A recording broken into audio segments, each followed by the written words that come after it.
Et si tout s'arrêtait demain pour Émilien, ce jeune prodige, à l'aura tranquille qui règne depuis des semaines sur le plateau des 12 coups de midi, et si la fin approchait plus vite qu'on ne le pense, une rumeur qui enfle, une menace qui plane, un frisson qui parcourt l'échine des fidèles. Car depuis quelques jours, une question brûle toutes les lèvres. La cloche de fin va-t-elle bientôt sonner pour celui que l'on surnomme déjà le Mozart de la culture générale? Un souffle d'inquiétude s'est emparé de la toile comme une vague sourde, prête à déferler. Certains évoquent un départ inattendu, une élimination surprise, une faille dans l'armure de ce jeune champion que rien ne semblait pouvoir ébranler, trop brillant, trop sûr, trop parfait, peut-être pour durer le doute.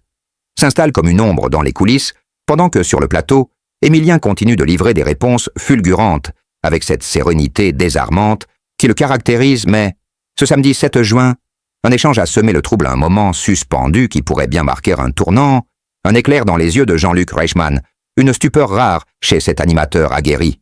Car quand Émilien dégaine une réponse d'une précision effarante sur un auteur oublié des rayons des bibliothèques, le silence se fait palpable, l'admiration se mue en vertige, et l'animateur de lâcher abasourdi cette phrase, qui résonne encore dans les esprits. « Mais comment vous avez cette référence ?» Une question qui trahit tout autant la fascination que la peur de voir un tel génie partir trop tôt. Et pourtant Émilien reste modeste. « J'en ai entendu parler », souffle-t-il avec la nonchalance de ceux qui savent qu'ils viennent d'atteindre l'inaccessible, comme si de rien n'était, comme si ce moment d'éclat n'était qu'une routine de plus, dans une partition sans faute.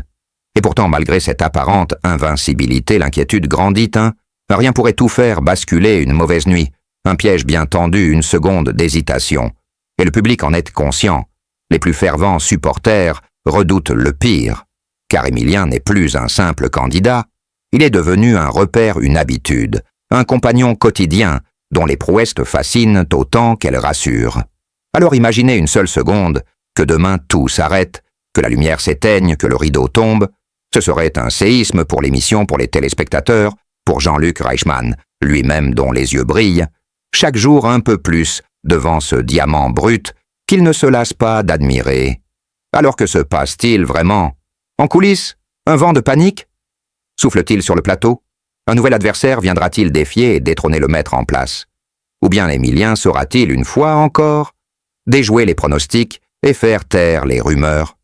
Une chose est sûre, l'émotion est à son comble, et chaque émission se vit désormais comme une épreuve de vérité, une montée d'adrénaline, où tout peut arriver. Et si ce jeune homme que personne n'attendait devenait finalement le plus grand de tous les temps? Et si derrière ce sourire tranquille se cachait un destin hors du commun? La suite pourrait bien vous surprendre. Alors restez avec nous, car ce que vous allez découvrir pourrait tout changer. Abonnez-vous pour ne rien manquer du prochain rebondissement.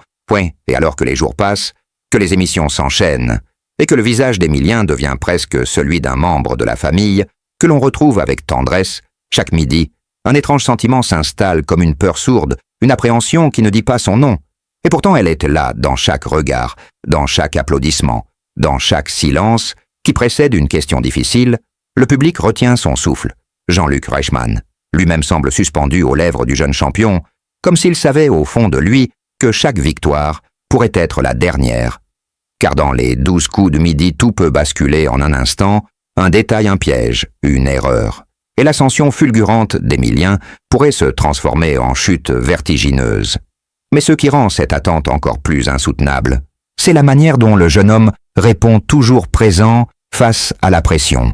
Il garde ce calme olympien, cette humilité déconcertante, ce sourire discret qui semble dire « Je ne suis pas là pour briller, mais pour jouer, pour apprendre, pour partager ». Et c'est sans doute ce qui touche autant le public, au-delà de ses connaissances encyclopédiques. C'est sa sincérité, son authenticité. Cette impression qu'il ne triche jamais, qu'il reste lui-même, même sous les projecteurs, même dans les moments de doute, et ce samedi encore. Il l'a prouvé en affrontant une question d'une rare complexité, une énigme que même les plus érudits auraient eu du mal à résoudre. Et pourtant, en quelques secondes à peine, Émilien sort une réponse d'une justesse incroyable, laissant tout le monde sans voix. Les caméras captent la réaction de Jean-Luc Reichmann. Bouche bée, regard écarquillé, un silence religieux envahit le plateau, avant que les applaudissements... Liam, les mains profondément enfoncées dans les poches, le regard malicieux, et cette réponse tellement spontanée à la question « Qu'est-ce que tu veux faire ?» quand tu seras grand. Je sais pas construire des maisons, peut-être cette candeur, cette innocence, cette vérité d'enfant a désarmé tout le plateau, transformant un jeu télévisé en une véritable scène de tendresse et d'authenticité. Et tandis que les caméras continuaient à filmer ces instants rares, une alchimie s'est installée entre les enfants, le champion et l'animateur, un moment suspendu où le temps semblait ralentir pour laisser place à l'humain, au vrai, au pur, et Jean-Luc Reichmann, toujours attentif à ces petits détails qui font toute la différence, a proposé aux enfants d'ouvrir le coffre à surprise, un élément du décor souvent ignoré, mais qui, ce jour-là, est devenu le centre de l'attention. Liam a alors gardé ses mains dans les poches jusqu'au dernier moment, hésitant, puis à la grande surprise de tous a sorti une main pour attraper une petite voiture rouge qu'il a immédiatement glissée dans sa poche avant de replonger ses mains comme si de rien n'était. Un geste qui a provoqué un éclat de rire général, renforçant encore cette ambiance unique et sincère sur le plateau de l'émission. Et pendant que le public riait, qu'Emilien souriait, qu'Emma serrait son étoile et que Liam regardait sa voiture rouge, Jean-Luc Reichmann s'est tourné vers la caméra pour adresser un message aux téléspectateurs. Aujourd'hui, c'est samedi, la journée des enfants. Une phrase simple mais pleine de sens, car ce samedi-là, les enfants ont véritablement volé la vedette et ont rappelé à tous que derrière les grandes performances, les records, les gains impressionnants, il y a des cœurs qui battent, des regards qui admirent et des gestes qui marquent bien plus profondément qu'un chiffre affiché sur un écran. Et depuis cette séquence, beaucoup se demandent ce qu'a fait Emilien de cette étoile artisanale. L'a-t-il gardée ?